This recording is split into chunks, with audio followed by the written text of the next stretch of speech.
Before episode 8 of the Amazing Digital Circus drops on March 20th, we already have a ton of clues, leaks, and theories about what's gonna happen in this new chapter. And of course, about episode 9 as well, which sadly will be the final episode of this series. If you remember episode 7, we saw the most normal thing so far in the entire Digital Circus. Kane made everyone believe they could escape, only to crush their hopes and reveal it was all a lie. Absolutely troll move, right? This left the poor characters completely confused, and I'm 200% sure Jax is boiling with rage and dying to get revenge on Kane. He wants out of the circus more than ever, because they made him believe he had control. And when he realized it was all a sham, he snapped in a way we've never seen before. But anyway, leaving episode 7 aside, let's get to what really matters. What leaks have we found for episode 8, and what theories can we pull from all of this?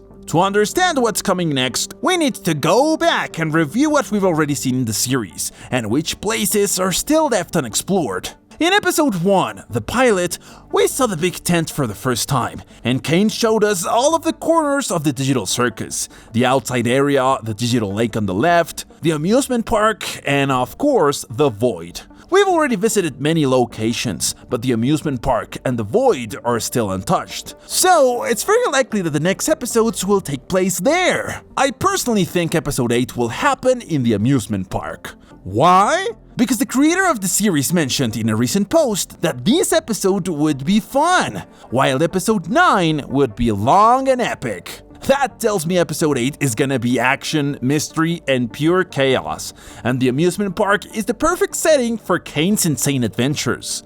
On top of that, we've already been shown what this place looks like from the outside, and it has appeared in promotional material. It'll be insane to design an entire amusement park inside the circus, and then never use it in the show. That just wouldn't make any sense, right? There are also leaks floating around online. But here we're gonna focus on the official ones, the ones posted by Gooseworks, especially the creator herself. It's a photo of Ragatha and Kenger, and as you can probably guess, this looks like a flashback that takes us to the moment Ragatha first arrived at the Digital Circus. If you remember, Ragatha, just like Pomni, had a really hard time adapting to the circus. So this scene from the past could show the poor doll in the main stage area warning Kenger, who would be inside his pillow fort. But this isn't just some random scene. It could kick off as a deep conversation, revealing more about Ragatha's backstory and what brought her into the circus in the first place. And this opens the door to a really interesting plotline,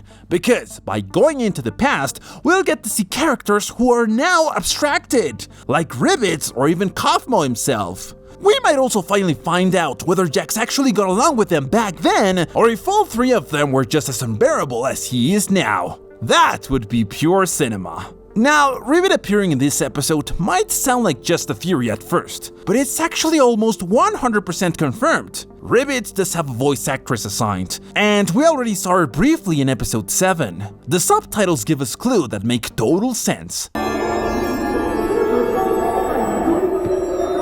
Hey, you alright?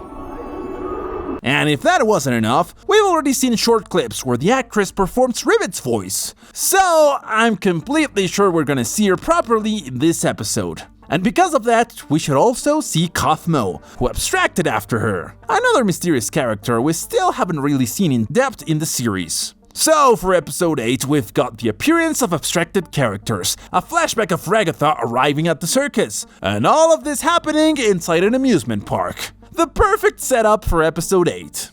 But then, what does that leave for episode 9? Alright, like I was saying, episode 9 is supposed to be long. Way longer than normal 25 or 30-minute episode. I honestly think it could reach 50 minutes, maybe even a full hour. And truthfully, we need it, because there are still so many loose ends that need either a proper ending or at least an explanation. To really close this story the right way, we'd need at least an hour and a half of content. In this final episode, I really hope we get to see much more of the circus backstory, and because of that, it's very likely we'll get scenes in the void. That incredibly mysterious place that even Kane admitted he doesn't fully understand back in episode 1. Honestly, I think this is gonna be one of the most emotional episodes in the entire series, and I'm willing to bet that there'll be a sad goodbye, involving some of the most beloved characters. But beyond all that, I would absolutely love it if they finally showed us how the circus works from the outside, how it came to exist in the real world, and who was actually behind this digital prison. I don't know if it'll really happen, but it'll be insane if they included live-action scenes with real actors, showing how the circus was created and how the project was carried out, and giving us more backstory about the mysterious company behind it, or even what the characters' lives were like back when they were human. I genuinely hope they go all in and reveal all the secrets instead of giving us a lazy half-baked ending. Right, Stranger Things? Let's be honest, that's the easiest route, and it's exactly what a lot of series end up doing after they've already made their money. Now, why do I think live-action scenes might actually happen in the final episode? If you remember episode 7, during Jax's hallucinations, when Kane was manipulating him in the final scene, real-life photos appeared. Actual photographs, no renders or imagination.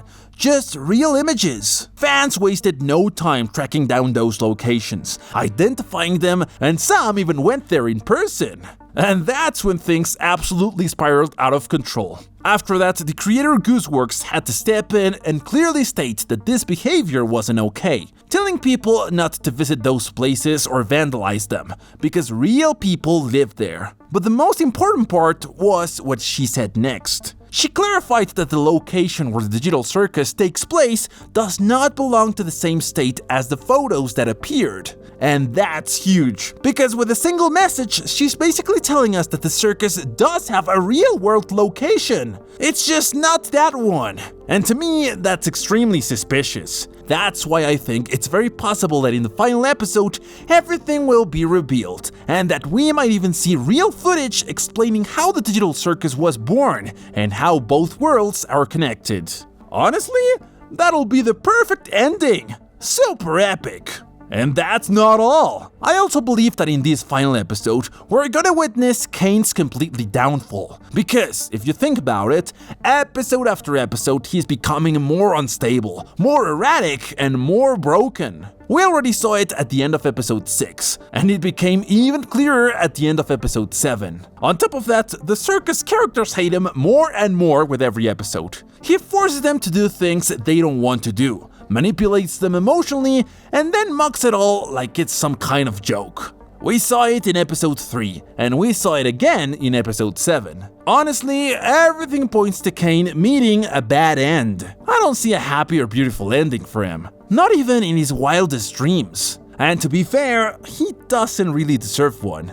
At the end of the day, Kane is just an artificial intelligence, a program that spiraled out of control, and one that could be shut down or erased as if it never mattered at all. But what do you think? Do you really believe they're gonna escape the circus? Because after everything Kinger has said, and especially after everything we've slowly learned about how the circus truly works, it feels less and less likely. The circus isn't just a place. It's a system, a perfect cage. And the more we understand it, the more it feels like it was never designed to let anyone out. Still, I won't lie, I do have hope. And no matter what happens, whether it ends well or ends horribly, I truly feel this series is gonna go down as one of the best. That's all for today on the Amazing Digital Circus. Leave your theories in the comments, and I'll see you in the next video.